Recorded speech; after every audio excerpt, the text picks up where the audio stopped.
Halo semuanya, selamat datang di video pembelajaran kami. Nah, pada video kali ini kita akan membahas mengenai perkembangan fase remaja 13-20 tahun. Kami dari kelompok 6 beranggotakan 2 orang, yaitu Nikomang Fiska Septiani dengan NIM DS 0123010 dan Kadek Nila Karyanti dengan NIM DS 0123007. Video pembelajaran ini merupakan tugas dari mata kuliah Psikologi Pendidikan dengan dosen pengampu Dr. Agus Budi Wirawan, ST.MSI. Nah, sebelum masuk ke materi, mari kita ketahui pengertian perkembangan.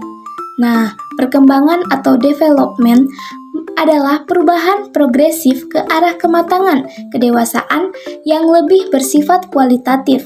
Perkembangan individu merupakan suatu proses perubahan individu menuju ke arah yang lebih sempurna dan tidak dapat diulang kembali. Sebagaimana dikatakan oleh Kurt Locke 2010 bahwa manusia tidak statis atau mandek karena perubahan-perubahan senantiasa terjadi dalam dirinya dalam berbagai kapasitas atau kemampuan baik yang bersifat biologis atau psikologis. Nah, setelah mengetahui pengertian dari perkembangan, mari kita masuk ke materi berikutnya, yaitu fase-fase dan tugas perkembangan. Secara umum, seluruh proses perkembangan individu sampai menjadi dirinya sendiri berlangsung dalam 3 tahapan, yaitu yang pertama, tahap konsepsi, yaitu tahap bertemunya sel sperma pada laki-laki dan ovum pada perempuan, sehingga terbentuk individu baru yang secara unik terjadi perubahan dalam rangka menjalani tugas reproduksi. Tahapan yang kedua yaitu tahap kelahiran, yaitu lahirnya bayi dari rahim ibu ke dunia. Dan tahapan yang terakhir yaitu tahapan proses perkembangan individu menjadi seorang pribadi yang khas atau development of selfhood. Beberapa ahli membaginya menjadi 6 tahapan perkembangan, yaitu fase bayi, fase anak-anak, fase remaja, fase dewasa awal, fase dewasa madya, dan fase dewasa akhir.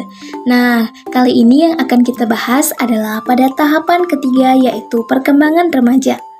Fase remaja atau adolescensi remaja. Adolescensi dapat didefinisikan sebagai transisi periode perkembangan antara masa kanak-kanak dengan masa dewasa yang meliputi perubahan biologis, kognitif, dan sosio-emosional. Nah, selanjutnya, perubahan biologis, kognitif, dan sosio-emosional pada remaja terletak antara rentang perkembangan fungsi-fungsi sosial sampai pada proses berpikir abstrak yang independen. Periode remaja awal adalah periode perkembangan yang digambarkan secara umum sesuai dengan usia sekolah siswa (SLTP), dan periode remaja akhir mendekati usia periode siswa SMU ke atas. Menurut beberapa ahli, perkembangan periode remaja terbagi menjadi 2 periode, yaitu periode remaja awal dan periode remaja akhir. Nah, berikutnya kita akan membahas tugas-tugas perkembangan masa remaja. Umumnya berkenaan dengan pencapaian dan persiapan memasuki fase berikutnya. Secara lebih rinci, tugas-tugas perkembangan masa remaja adalah sebagai berikut. Yang pertama yaitu mencapai pola hubungan baru yang lebih matang dengan teman sebaya yang berbeda jenis kelamin sesuai dengan keyakinan dan etika moral yang berlaku dalam masyarakat. Yang kedua yaitu mencapai peranan sosial sebagai seorang pria atau wanita selaras dengan tuntunan sosial dan kultural masyarakatnya. Yang ketiga yaitu menerima kesatuan organ-organ tubuh sebagai pria atau wanita dan menggunakannya secara efektif sesuai dengan kodratnya masing-masing. Yang keempat yaitu keinginan menerima dan mencapai tingkah laku sosial tertentu yang bertanggung jawab di tengah-tengah masyarakat.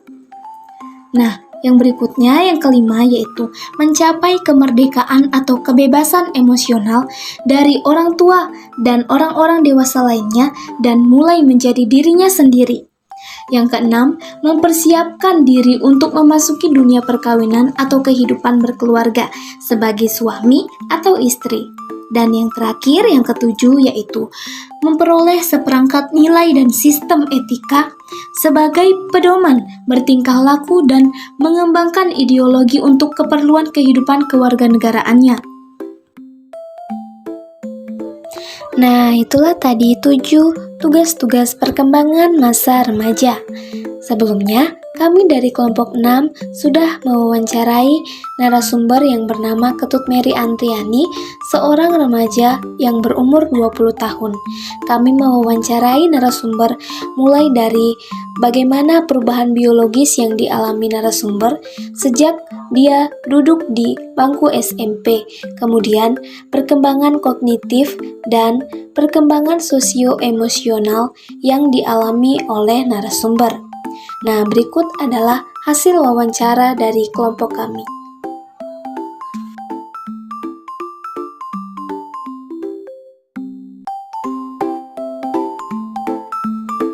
Nah, itulah tadi materi mengenai perkembangan fase remaja 13-20 tahun. Terima kasih sudah menonton semuanya. See you next time.